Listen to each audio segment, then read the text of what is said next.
This revenge story contains intense acts of retribution that may be excessive and could be disturbing to some viewers. I just locked up the shop. The night air heavy was something I couldn't name. The parking lot sprawled out, dark and quiet, the sodium lights buzzing overhead like a swarm of angry bees, casting jagged shadows across my rusty old truck. My hand still carried the scent of rose sweet, earthy, a stubborn trace of the day clinging to my skin after hours of snipping stems and wrapping bouquets for picky customers. I jingled my keys, boots crunching the gravel, each step echoing in the stillness when I heard it. A faint scrape behind me, too deliberate to be random. My heart slammed against my ribs, a wild thud-thud that drowned out the crickets, but I didn't turn not yet. I'd been waiting for this, counting the minutes since I'd peeked at their damn emails 3 days ago. I knew what was coming, and I was ready. Martin! A hiss sliced through the dark glow, rough, dripping with venom. Nelson. Ruth's sister's husband. The guy she'd been shoving down my throat since the day we said, I do. I spun fast. And there he was. Black hoodie pulled tight, scarf yanked over his mouth, eyes glinting like a cornered animal's. He lunged, a knife flashing in his grip, the blade catching the light as it aimed for my chest. I dropped quick, gravel biting into my knees through my jeans, and he stumbled past me, cursing loud enough to wake the dead. My pulse roared, a freight train in my ears, but I wasn't scared not anymore. 3 years of Ruth's poison had burned that out of me, left me hard and cold instead. Missed me, I said, standing slow, my voice steady as a rock. He growled, spinning back to face me, but I caught the twitch in his shoulders. The way his stance wavered, he wasn't expecting me to fight back. I'd spent 3 days prepping for this, holed up in the shop's back room, watching grainy self-defense clips on my cracked phone screen. Punch to the temple, duck and weave. Jake, my buddy from college, was out there somewhere, crouched in the shadows with a camera I'd told him to catch every second. Nelson didn't know that. Didn't know I'd flipped his little scheme upside down. What's the plan, huh? I stepped closer, smirking, my boots scuffing the dirt. Stab me. Cash in Ruth's insurance scam? He froze. Just a heartbeat, the knife trembling in his sweaty hand, and that split second told me everything. He was rattled, out of his league. I'd taken Ruth's jabs for years, her endless crap about how I'd never measure up to this prick. Now here he was, a punk with a blade, thinking he could end me and walk away rich. I balled my fists, knuckles cracking, and squared up. Come on, Nelson. Let's see what you've got. My grin widened, daring him to try again. I was hauling flower crates when Ruth stormed in, yelling again. The shop smelled like wet dirt and lilies, a thick green tang that hung in the air as I wrestled a heavy box of carnations onto the counter some kid's prom order, due tomorrow morning, and the clock was ticking. Sweat stung my eyes, dripping down my neck and soaking my shirt, and my shoulders screamed from hours of lifting, stacking, hauling. The cooler hummed in the corner, a low drone that usually calmed me, but not today. The door slammed hard, glass rattling in its frame, and I knew who it was before I even turned. Ruth, my wife of 3 miserable years, barreling in like a tornado. Martin, you're a damn joke. Her voice sliced through the quiet, sharp and loud, bouncing off the walls. I wiped my hands on my jeans, slow and deliberate, and faced her. She stood there, arms crossed tight, blonde hair a tangled mess like she'd been pacing the house all day, working herself up. 10 hours in this dump again? You're obsessed pathetic. Her words hit like a slap, same old tune but louder this time. I grunted, shoving the crate aside with a thud. Somebody's got to pay the bills, Ruth. My tone stayed flat. Clipped I'd learned arguing just made her scream longer. My back ached, a dull, gnawing throb from lugging stock since dawn. But I kept moving, grabbing a pair of shears to trim a wilted stem. The snip-snip, a small rebellion against her noise. She stomped closer, heels clicking sharp on the tile, her shadow falling over me. Oh, don't pull that crap with me. You're just too chicken shit to do anything real like Nelson. There it was, that name again, her favorite knife to twist. He's out there making real money, big money, while you're what? Playing with flowers like some kid who never grew up? Her lip curled, a sneer that dug into me, and I felt that twist in my gut, the one that flared every time she dragged him into it. "Lay off," I snapped, sharper than I meant, the shears clacking as I cut too hard. Petals scattering across the counter like confetti from a fight I couldn't win. I grabbed a rag, wiping it down fast, just to keep my hands busy, to stop them from shaking with the urge to smash something. "I like this place. It's mine." My voice came out rough, gravelly, a defense I'd repeated too many times. "Yours?" She laughed, a harsh bark that echoed off the glass cases. "It's your deadbeat parents' leftovers, Martin. No wonder they crashed. Probably couldn't stand raising a loser like you." My hand froze mid-wipe, the rag crumpling in my fist. The air went thick, heavy, like the whole damn shop was holding its breath with me. I looked at her, really looked her smug grin, those cold blue eyes staring me down like I was dirt under her shoe. My folks gone 3 years now, killed in that wreck, and she still dragged them into this, still used them to cut me deeper. "Say that again," I muttered. Voice low, dangerous, my fists clenching so tight my knuckles popped under the counter. She didn't flinch, didn't blink. "You heard me, Martin. You're nothing. Never will be." She spun on her heel, stomping toward the door, but stopped short, tossing one last jab over her shoulder. "Maybe if you weren't such a workaholic, I wouldn't be so miserable." The bell jingled as she stormed out, the sound sharp and final, leaving me there, rag still in my hand. Her words burning holes in my skull. I wanted to yell, chase her down, smash the damn counter to pieces, anything to let it out, but I just stood there, breathing hard, ragged, shoving it all down again. Always again, like a dog swallowing a bone too big to choke down. I was wiping down the counter when Margaret walked in, looking like hell. The shop was quiet, just the drip-drip of the sink in the back, and the faint buzz of the neon open sign I'd flipped off 10 minutes ago. Closing time was my unwind, sweeping up stray petals, locking the cash drawer, letting the day bleed out slow and steady. The air smelled clean, floral, a mix of roses and damp soil that clung to everything. Then the door creaked open, a hesitant squeak, and there she was, Ruth's sister, eyes red-rimmed like she'd been crying for days, coat hanging loose on her frame like it didn't fit anymore. "Martin," she said, her voice cracking like dry twigs snapping underfoot. "Got a minute?" She hovered by the door, clutching her bag tight like she might bolt any second. I tossed the rag aside, letting it slap wet against the sink, and nodded. "Yeah, sure, what's up?" My boots thudded on the tile as I stepped around the counter, watching her shuffle closer.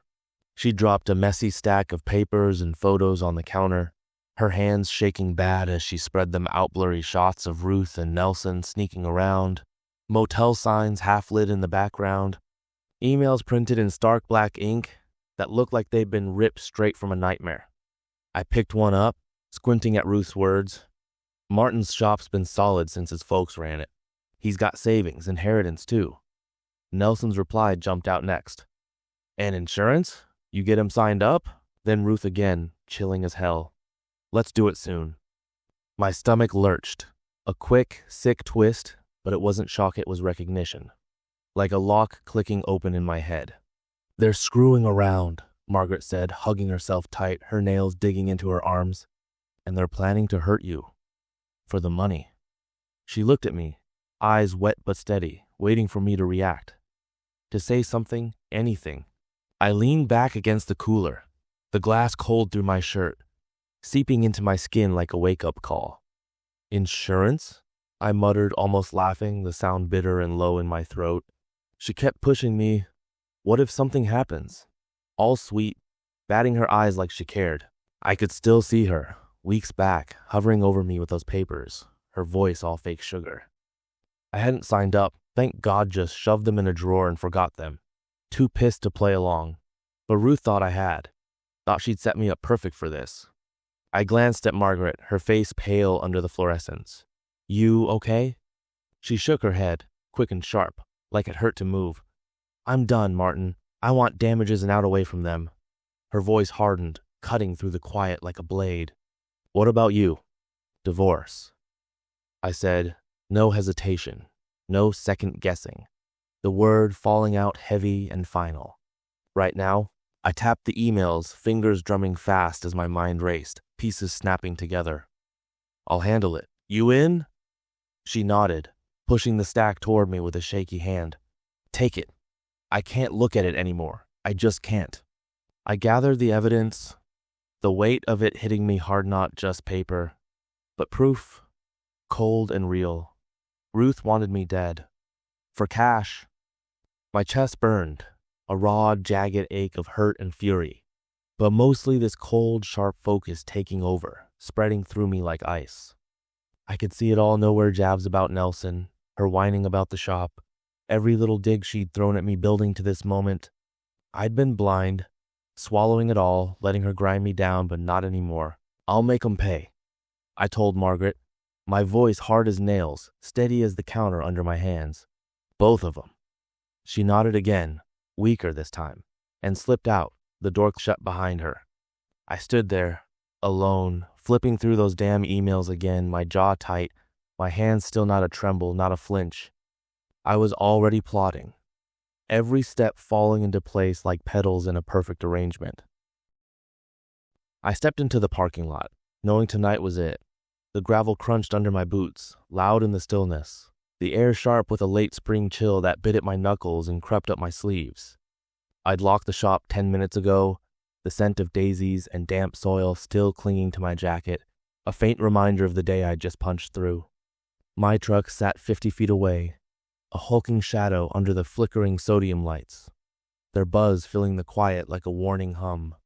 I'd seen the emails Ruth and Nelson plotting this exact moment. Their words burned into my brain. 3 days back, I'd rigged my phone to forward her messages straight to me. Every ping a little jolt of adrenaline. Last night's clincher had come at 2 a.m. He leaves at 9. Parking lot, do it. I'd called Jake right after, laid it all out, my voice tight but steady. Bring a camera, I'd said, and stay out of sight, don't let him see you. I kept walking, casual as hell, keys dangling in my hand, the jingle loud and sharp in the quiet. My breath puffed out in little clouds, and I flexed my fingers, feeling the stiffness from a day of gripping shears. Footsteps scraped behind me fast, heavy, closing in quick. My chest tightened, a quick squeeze, but I didn't turn, not yet. I let him get close, let the air shift as he moved. Then a rush gravel spraying, a grunt breaking the silence. I spun, ducking low as Nelson charged, knife slashing where my head had been a heartbeat ago. He wore a black hoodie, scarf yanked over his mouth, but I knew him, those broad shoulders, that cocky stride I'd seen 100 times at family dinners Ruth dragged me to. He tripped over me, crashing onto the gravel with a wet thud, a string of curses spilling out as he hit. I backed off, fists up, heart slamming against my ribs like it wanted out. What's the play, Nelson? I taunted, my voice steady, cutting through the night like a blade. Stab me cash in Ruth's insurance scam? He froze. Just a beat, the knife trembling in his sweaty grip, and I saw it panic flickering in his eyes, wide and wild under the hood. He wasn't expecting me to know, wasn't expecting me to be ready. I stepped closer, smirking, my boots scuffing the dirt. Come on, big shot, let's see it. He roared, lunging again, blade arcing wild and sloppy. I sidestepped, grabbed his wrist, and twisted hard fast, feeling the bones grind under my grip. The knife clattered away, skidding under my truck with a metallic scrape that echoed in the lot. He swung a fist, clumsy and desperate, and it clipped my shoulder, pain flaring hot and sharp like a brand. I shook it off, slamming my knuckles into his temple crack, a sound like splitting wood. He staggered, eyes rolling back, and I hit him again, same spot, harder, pouring every ounce of rage into it. Every jab Ruth had thrown at me, every smug grin Nelson had flashed. He dropped, sprawling face down, a low groan bubbling out as he twitched. I stood over him, breathing fast, blood pounding in my ears like a damn drumline. A cheap pair of handcuffs glinted beside him, his backup plan, I figured, lying there useless in the dirt. 3 years of Ruth's venom flashed through me, her sneers about my shop, her insults about my folks, Nelson's name thrown in my face like a slap every damn day. My boot twitched, itching to stomp him flat, grind him into the gravel until he stopped moving. Rage burned hot, wild, a fire begging me to let it loose, to make him feel every second of what they'd done. But Jake's voice sliced through, sharp and urgent. "Martin, cops are coming!" He jogged out from behind a dumpster, Phone up, red light blinking recording, every damn thing. Sirens wailed, closing fast, a high-pitched scream cutting through the night. Red and blue lights flashed across the lot as 2 squad cars screeched in, tires spitting gravel like gunfire. Nelson stirred, mumbling nonsense, blood smearing his cheek as he tried to sit up. I stepped back, hands raised slow, playing it cool. "What the hell, Nelson?" I gasped, faking shock as the cops hauled him up, his scarf slipping to show his busted face. Ruth burst out of nowhere, shrieking like a banshee, her voice piercing the chaos. "Martin attacked him. He's crazy." She knelt by Nelson, clutching his arm, playing the victim card, tears streaking her face. Then Margaret strode in, cool as ice, heels clicking sharp on the asphalt. "Check these," she said, handing over the photos and emails, her voice flat but firm. The lead Copa grizzled guy with a buzz cut and a scowl scanned them quick, his jaw tightening as he read line after line of their plot. "Cuff 'em both," he barked, voice flat and final. Nelson glared at me, blood trickling down his cheek, as they yanked him to his feet, hands twisting behind his back. Ruth kicked and screamed. "This is your fault, Martin." Her voice cracked, shrill and breaking, but I just watched, a grin tugging at my lips, slow and dark. They'd lost big time, I'd won, and it felt damn good. I was signing papers at the lawyer's office, the divorce finally moving. The room smelled like stale coffee and old leather, a faint whiff of toner from the printer in the corner, and the fluorescent lights hummed overhead, casting a harsh glare on the desk.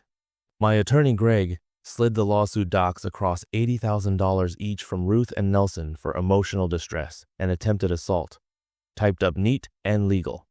"Solid case," he said, tapping the stack with a chewed-up pen.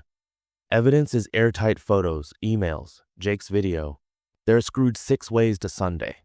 I scrawled my name, the pen digging into the paper, leaving deep, angry grooves, and leaned back, exhaling slow, a long breath I'd been holding for months. "Nelson's done," Greg added, smirking, leaning back in his creaky chair. "Cops dug into him fraud, embezzlement on top of the assault charge. Hit the local papers yesterday. Front page. Guy's toast." I nodded, picturing his smug face behind bars, that perfect life he'd flaunted crumbling to ash. "And Ruth?" I asked, rubbing my jaw still sore from Nelson's wild swing, a dull ache I couldn't shake. Greg's grin widened, sharp and satisfied. "Probation, hefty, fine 5 figures. Her aunt paid up to keep her out of jail, but she's making Ruth owe every cent back. Family's pissed." I grabbed my jacket, the leather creaking as I shrugged it on, the sound loud in the quiet room. Good. The weight was lifting slow, steady, a brick off my chest with every signature. A year of untangling her mess, fighting through the lies and the lawyers. And now it was official. I was free. But part of me still burned. A hot coal lodged deep. She'd tried to kill me, planned it cold, and not once had she said sorry. Just more blame, more venom, even as the cops dragged her off screaming. "Keep me posted," I told Greg, heading for the door, my boots thudding on the cheap carpet. My truck waited outside, engine rumbling low as I fired it up, the growl a comfort as I peeled out. Already thinking about the shop-me shop, my rules, my life now. I was pruning roses when Ruth broke in, her eyes wild. The shop was dark, just the hum of the cooler in the back, and the snip-snip of my shears big ones, sharp as hell, the kind that could cut through wire if I pushed hard enough. I'd seen her on the hidden camera I'd rigged by the door, sneaking up with another damn envelope photos of me, blurry shots snapped from bushes or across the street. A year of this crap banging on my house at night, leaving her creepy little gifts like some stalker out of a bad movie. I'd gotten a restraining order 6 months back, but it wasn't enough. Tonight, I was done playing nice. I wanted her gone for good. The lock clicked, a soft snap in the quiet. I kept cutting, muttering loud enough for her to hear. That bitch won't get away with this. A gas fi, sharp hers, cutting through the dark. I turned slow, shears gleaming in my hand, and grinned wide, letting my teeth show. Hey, Ruth. Been waiting. She froze in the doorway, pale as a ghost, blonde hair a tangled mess framing her face. You smashed my shop sign too, huh? I'll swing by that factory you're at, bring these along. I raised the shears, stepping forward, letting them catch the faint light from the street lamp outside. You're insane, she yelled, her voice shaking bad, cracking on every word. You kept everything, kicked me out. This is your fault. I laughed, low and mean, the sound bouncing off the walls, dark and ugly. My fault you screwed Nelson and tried to off me? Nice try, Ruth. She bolted, tripping on the step with a yelp, her hands scrabbling at the frame as she fell, then scrambled off, sobbing into the night, her cries fading fast. I stood there, chuckling dark, the thrill of it buzzing in my veins like a shot of something strong. She was done finally, totally done, and I'd made damn sure of it. I was arranging lilies in the shop, 3 years past the mess. The morning sun slanted through the big front windows, warming the counter where I worked. The air crisp with that floral bite I'd lived in since I was a kid. My hands moved steady, tucking white petals into places soft, clean. The kind of flowers people bought for weddings or funerals, beginnings and ends. The shop was quiet, just the rustle of leaves and the faint hum of traffic outside, a rhythm I'd built my life around. The phone buzzed on the counter. Margaret, Ruth's sister, popping up on the screen. I wiped my hands, picked it up. Hey, she said, her voice light, easy, like she'd finally shaken off the weight. Just checking in. She'd moved west a couple years back, cut ties with her family, started fresh somewhere new. Doing good, I replied, snipping a leaf. The sound sharp and satisfying. You? Same, she said, a smile in her tone. No regrets? I smirked, adjusting a bloom with a quick twist. None. We hung up, the call short and simple, and I kept working, the rhythm soothing, familiar. Ruth was locked away, nowhere Aunt Linda had called months back, freaked out about her ranting over me, and those shears, seeing me in shadows that weren't there, her mind cracking under the weight of what she'd done. Nelson? Long gone, rotting in jail, his perfect life, a memory nobody cared about anymore. Me, I'd sworn off, marriage too raw, too messy, a scar I didn't need to pick at. The shop was enough my space, my life, nobody else's rules to choke on. I locked up at dusk, the sky streaked orange and pink, the road ahead wide open, and drove home. The past just dust in my rear view, fading smaller every day.